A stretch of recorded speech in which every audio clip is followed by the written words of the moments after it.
Hello, and welcome to the Gravel Ride podcast. I'm your host, Craig Dalton. This week on the podcast, we're joined by Ewan Shepherd, European Logistics Manager for Trek Travel, based out of Girona, Spain. As the longtime listener knows, I've been super keen on the idea of gravel travel and super excited to see this industry grow up. We had an earlier discussion with Juan De La Roca about southern Colorado and building that up as a gravel destination. And now we're seeing events like Lifetime's Rad Dirt Fest crop up over there. We've also talked to event organizers over in Europe around the Gravel Epic series that was conceived during the COVID time and didn't actually get its races off the ground. But one of the locations we talked about in Europe was Girona.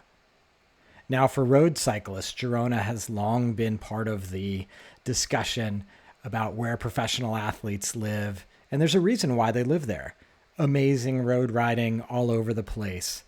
So I was really excited to learn originally from the Gravel Epic team about Girona as a travel destination for gravel cyclists, but even more excited to learn about this trip that Trek Travel is putting together, their Girona Gravel Bike Tour. They've got a couple more departures this year in November that you can still sign up for, as well as a whole host of dates for 2022, starting in the spring. After talking to Ewan, all I can say is sign me up. It sounds amazing. I'll let him explain it in his own words, but it sounds like Girona is a very special place for cyclists of all kinds. And the opportunities for gravel cycling are abundant outside the city center. I'm excited for you to learn more about Girona and gravel. With that said, let's dive right in to my conversation with Ewan Shepherd. Ewan, welcome to the show. Hey, Greg, thank you very much for having me. And thank you, everybody, for listening in. I appreciate you joining us on a Friday evening over there in Spain. I'm super excited about the topic we're going to discuss today. As the listener, or the long-term listener, has known, I've talked about gravel travel as something I'm super excited about because, as we all know, it's such a great way to explore the world. And the idea of packing my bike and going somewhere exotic like Girona, Spain is super exciting to me.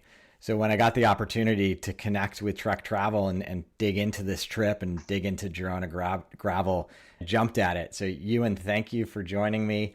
And let's just get started by a little bit about your background. Yeah, no worries. Thank you again for having me. And I guess we share something in common that we both enjoy seeing the world by bike. So gravel travel is definitely evident between us all. Said about my background, it's been varied. I started off as a kid not really enjoying the power of two wheels on my own, preferring Moda power of motocross bikes and motorsport, and pursued a career in motorsport. I'm only 29, so it wasn't a long career. And then I decided to jump into the cycle career, really because my brother threw me on an old racing bike of his and said, "We're going crit racing." Oh, what is this? And yeah, that's how I got into cycling and kind of started to learn about it and love cycling, all things cycling really. That threw me on a mountain bike for the first time. He threw me on a cyclocross bike for the first time, took me to the track for the first time, and just more and more I ate it up and started falling in love with cycling. And then I thought, why not help out my local bike shop, because I was in between jobs and bugging the owner and the mechanic, calling in on the bike and asking for them to help me with this, or could they get parts or for that. And then they were like, "Hey, we need an extra hand here and you're pretty mechanically minded. You want to come and help us out?" And that's how I started wrenching in a bike shop. And from there, it took me to, I was actually living in Australia at the time and working in a shop there. And then I started working for the initial Brompton dealer in Australia, which was pretty fun and interesting. Little folding bikes, which were going all over kind of the Australasia and New Zealand, even sent a bike prompted to Fiji. And then I moved back to the UK and was starting working for old mountain bike brand that maybe some of your listeners have heard of Pace Cycles. They're one of the first UK mountain bike brands, set up by a young family at the time who did same as me. They loved motocross and enduro bike riding, and they wanted a bike to train on during the time that they weren't racing on the motorbikes. And so they imported mountain bikes. You had to import Gary Fishers at the time because there was nothing else in Europe or in the UK.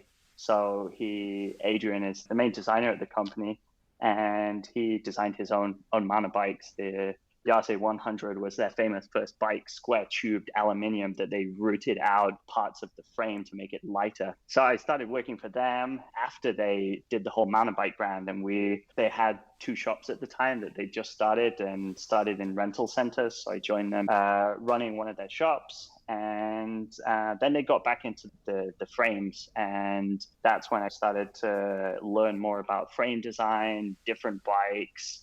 And the whole mountain bike enduro scene was growing. And that was something that we were really interested in at the time.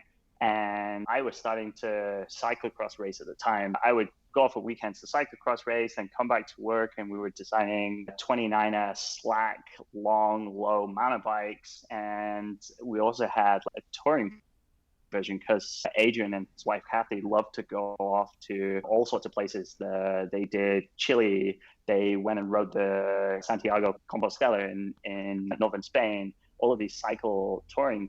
And he adapted one of the hardtail enduro steel mountain bikes and put lugs on it so he could take. And I was like, I like the look of that bike, but I don't want to put drop bars on it. Can I put drop bars on it? Let's try it. And so here I had a 29 mountain bike, slack, long, low, with a drop bar on it. And I was like, this is pretty cool. And they already had an XC carbon bike. So I was like, can we do this a bit lighter? Because Yorkshire is, I know you have family there, Craig, and it's up, down Dale is a small valley and it's really steep at each side.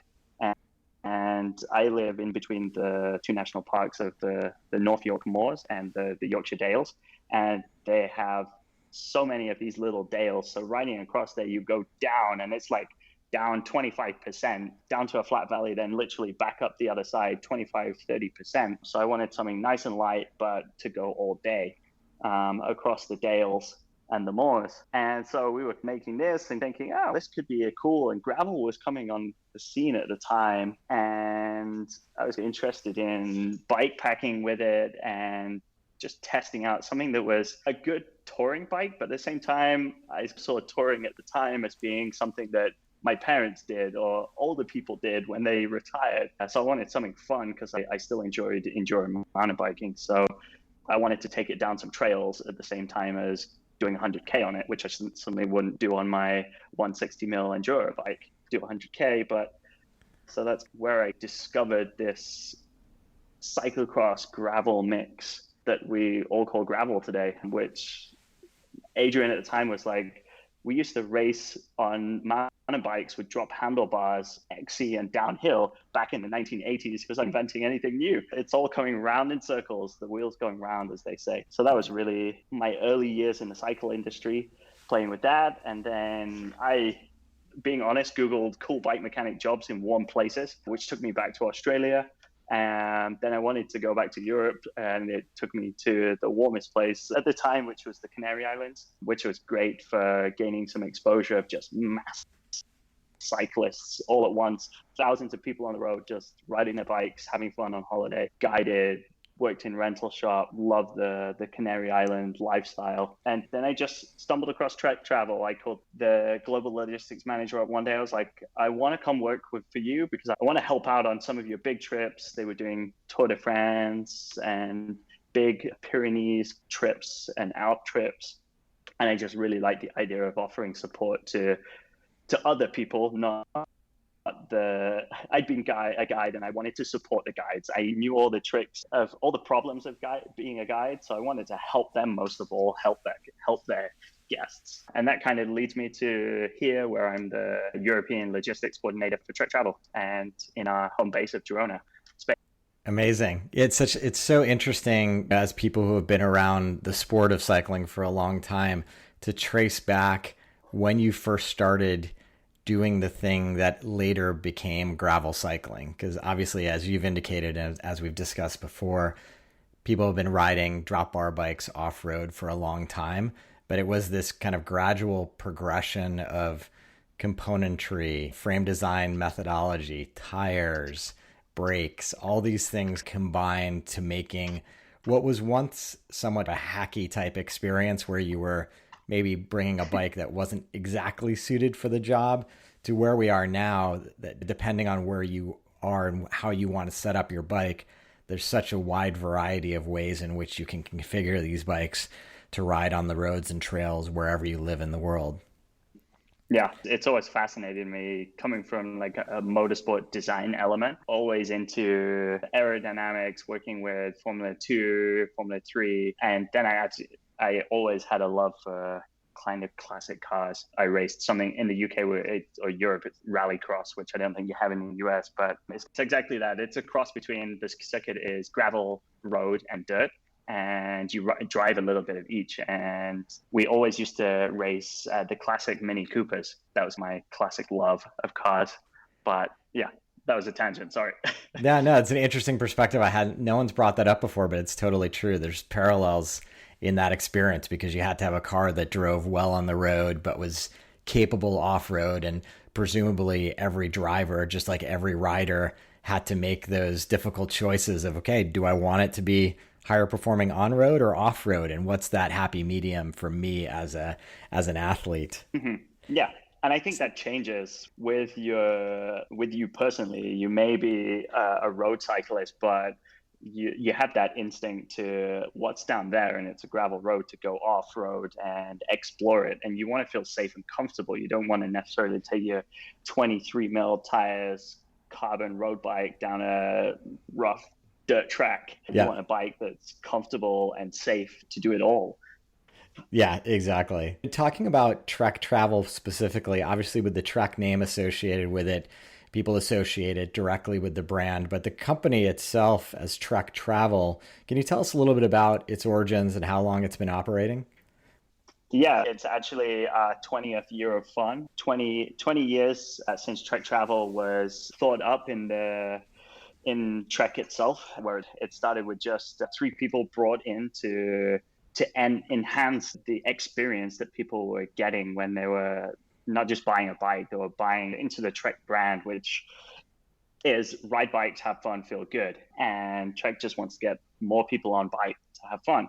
And one of the ways was to offer them a trip of a lifetime, a vacation of a lifetime to somewhere. And that idea grew over the last 20 years, starting in the US. And then Trek bought into the protein of Leopard Trek. And they started running VIP trips to the Tour de France and bringing clients across for that specifically to see the Tour and see the classics that are in Europe, of the Alps, to climb Alpe d'Huez, to do Mont Ventoux, to go to the Pyrenees and do the Tourmalet, the real bread and butter of Europe. And that's grown just more destinations, more places to ride, more great experiences by bike. And yeah, that's brought us to now 20 years on. Yeah, and for those of you who have not done a bike tourism trip, it really is amazing and a luxury. It's obviously a luxury to be able to afford it, but to be able to go over and do this and to have someone plan out the best of the best, to plan out the best roads, the best routes, when you're coming off the Tourmalet or Mont Ventoux, knowing the right cafe to stop in, having extra gear for you, having a guide that speaks the language, but more importantly, can help you get integrated into the culture.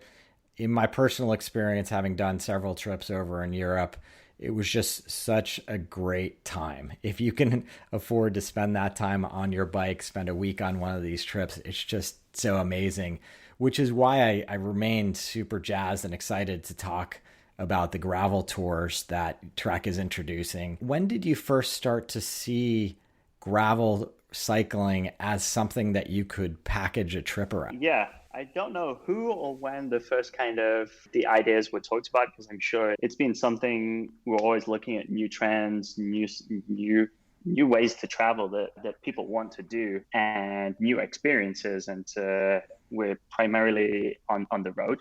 We started with mountain bike trips, I want to say 5-6 years ago. And those were in small pockets in Iceland, Norway.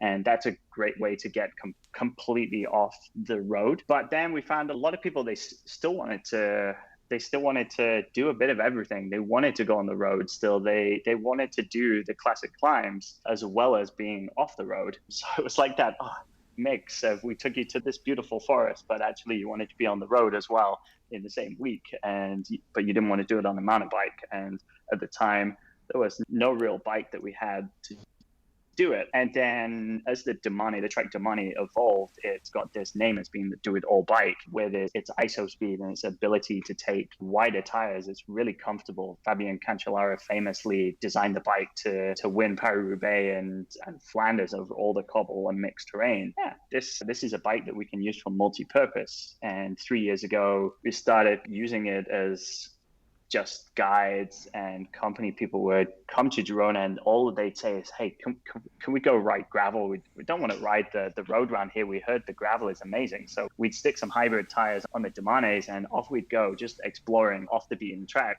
And that's kind of where it came from, and grew from there into a week-long trip here in Girona. And yeah, that's where it came. That's great to hear. It's interesting to hear that it came from the riders up, and great to hear that you as a company listened and started to build more experiences around that.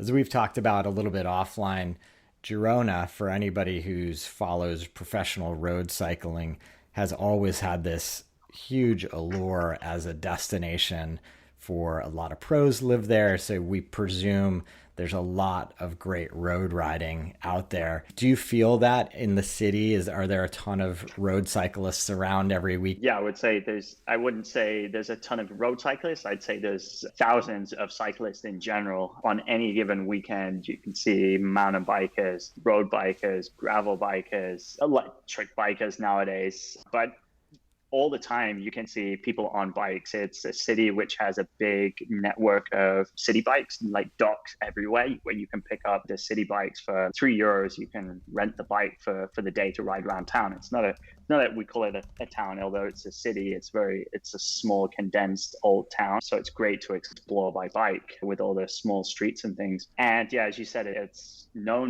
gotten more well known because of all the professionals that live here. Mountain bike, roads, you name it. There's many triathletes. Jan Frodeno, to name one of the biggest triathletes, calls this his home. And it's in Europe, it's known as one of the places where particularly, I'm going to say, foreign riders come from Australia, New Zealand, Canada, the US. They use this as their personal. And I'd probably say right now in Girona, you have upwards of 80 to 100 pro cyclists living here, which is really high for any city in the world, given the amount of pros in general living here in Girona. And you have 3 of the biggest teams are here locally. You have EDF, Israel Cycling Academy, have a small base here. You have a couple of continental teams. A couple of the US continental teams have their European bases here. So you not only have riders, you have all the support here as well.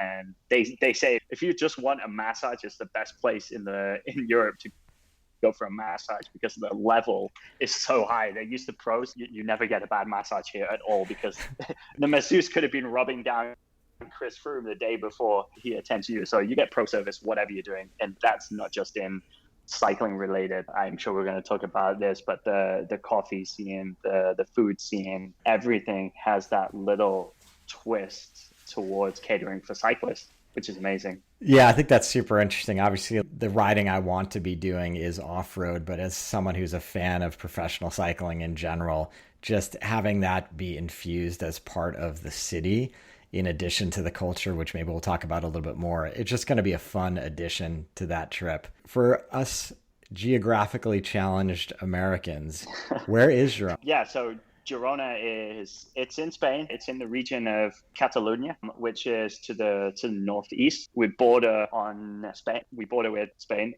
Andorra, and France. And yeah, it's in the northeast.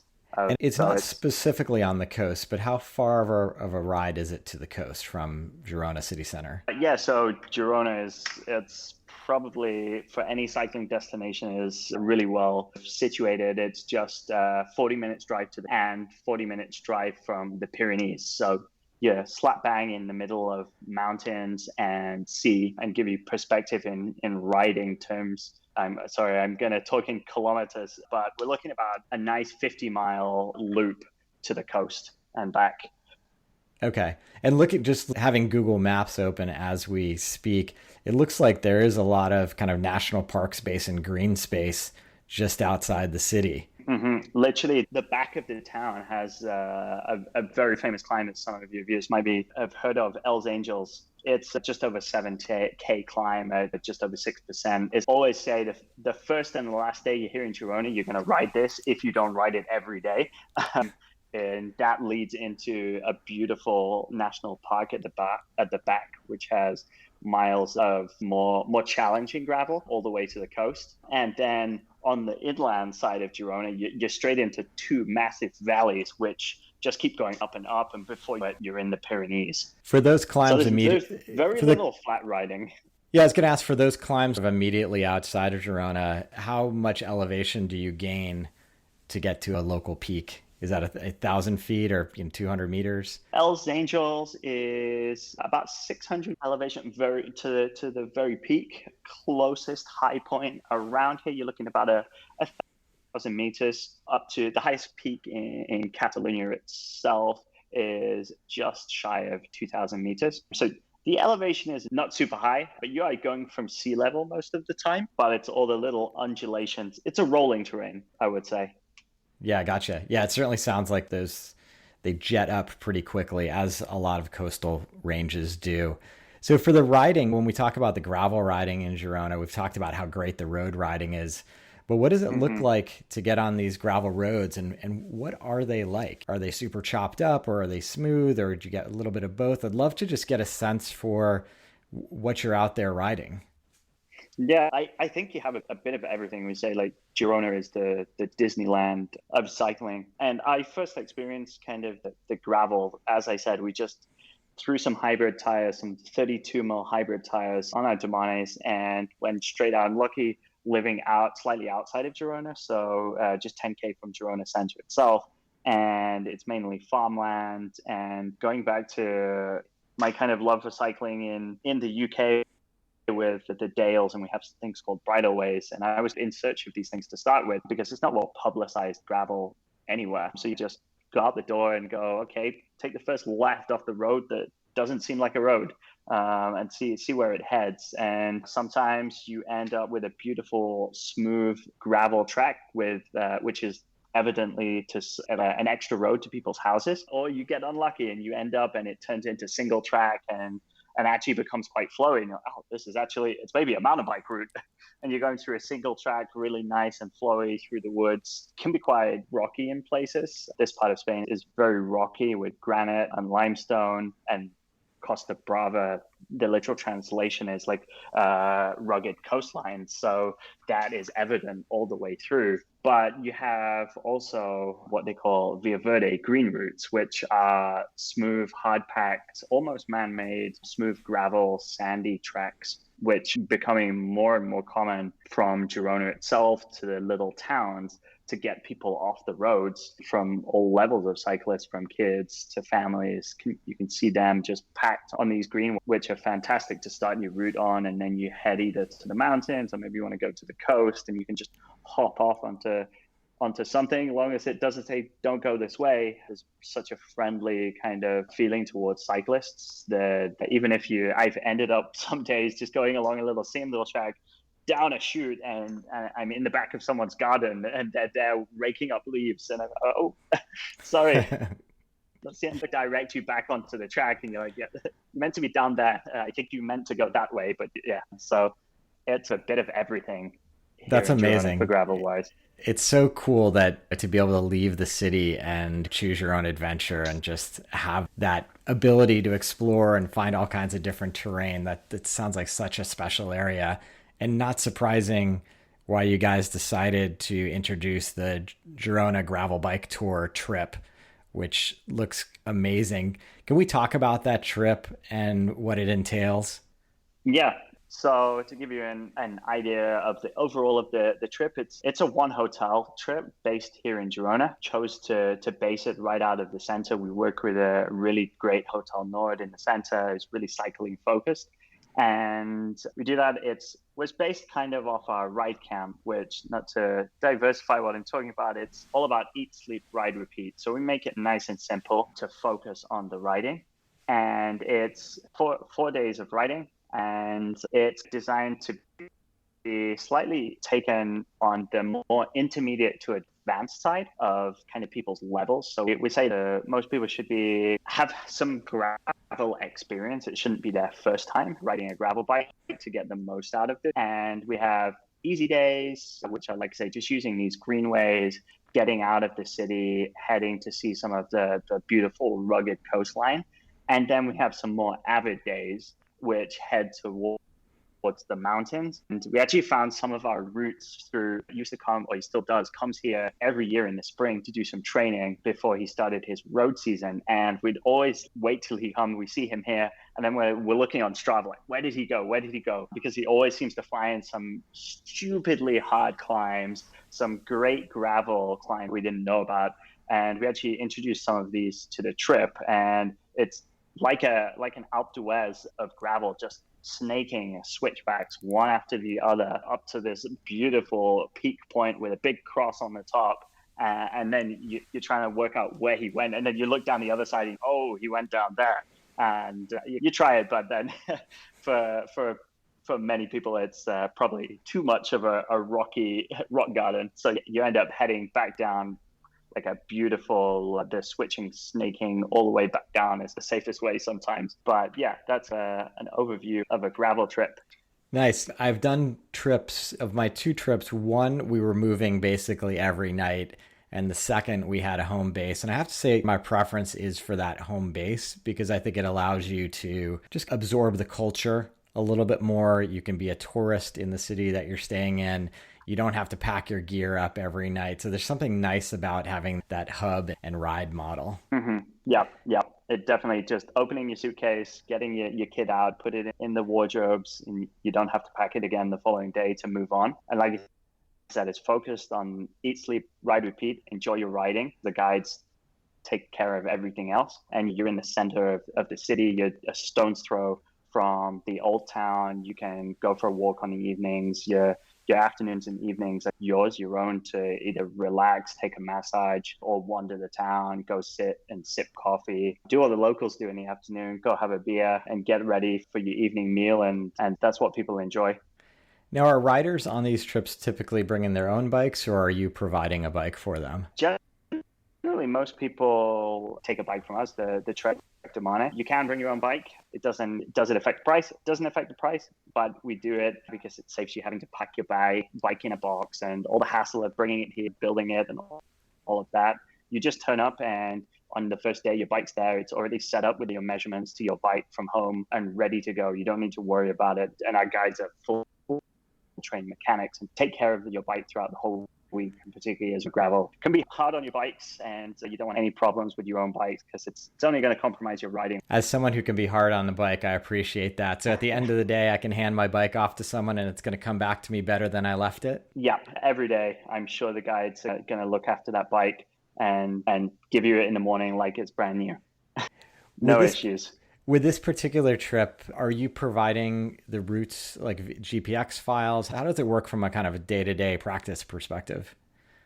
Yeah, so normally day-to-day, you'd wake up, do your morning routine, get dressed, go for breakfast, get a hearty Catalan breakfast, then head down to pick up your bikes from the bike room. Your guides would meet you there, give you kind of a morning briefing of the route is going to go. We provide every guest with a Garmin with preloaded GPS routes, and your guide is typically you have one guide on the bike with you, possibly 2, and then a guide in a support vehicle following behind not only any issues that you have, but also by signature snack tables along the route. So you could be riding through a wood and then suddenly the van is just there, and your guide has got out a table and put some beautiful snacks out. So right in the moment when you're like, I wish I had put more water in my bottle, or I wish that I brought an extra bar, that's when you're gonna find your guides.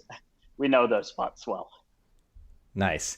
And as athletes are going to be coming over with different ability levels and fitness levels and sort of interest in flogging themselves levels, is there ability for, if we look at a daily route and say, I'd fancy doing a little bit more, I want to come home with my legs broken every day, are there those types of options and flexibility built into these trips? Yep.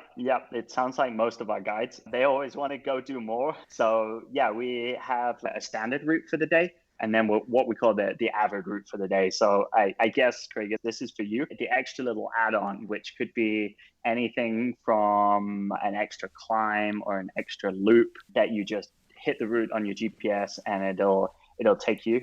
And we have an ethos of ride at your own pace. We never really ride. It's nice to ride as a group, but also it's nice to experience at your own pace. So we definitely encourage that. The guides will move around you rather than you having to stick to your guide, and they'll accommodate if they've got slower riders, or if you want to go off and do the route. Quite often you're going to have the guide wanting to go with you and show you that extra little climb, or take you on an extra little route, or redo a route from 2 days ago because it was such an amazing experience. Definitely there's something for everybody.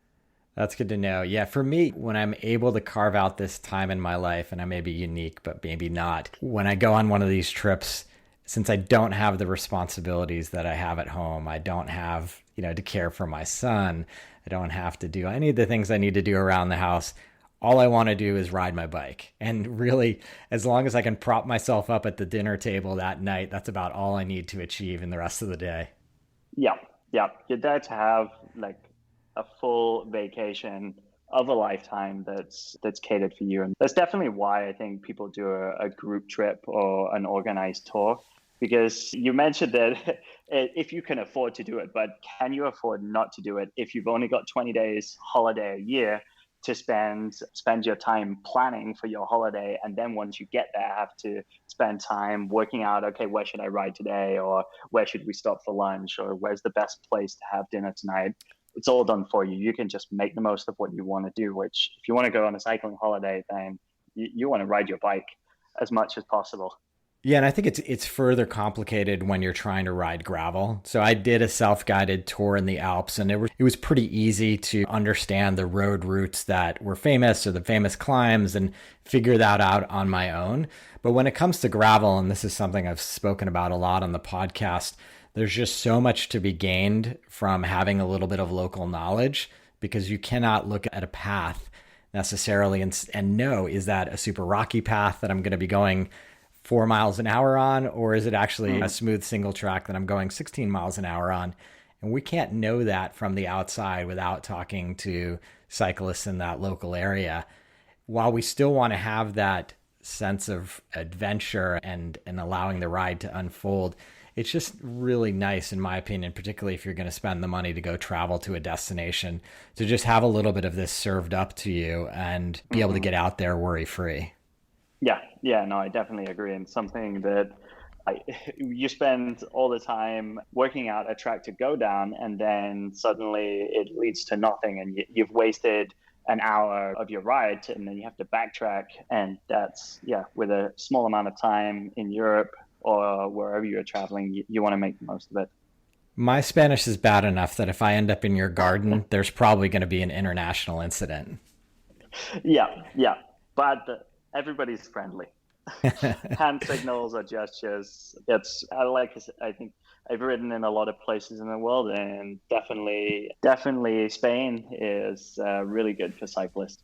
Yeah, when you have that many cyclists moving through a community, obviously the locals are experienced seeing these people, and they realize they're good for the community. Hopefully we're good environmental stewards and polite cyclists, so it's just a symbiotic relationship for the community.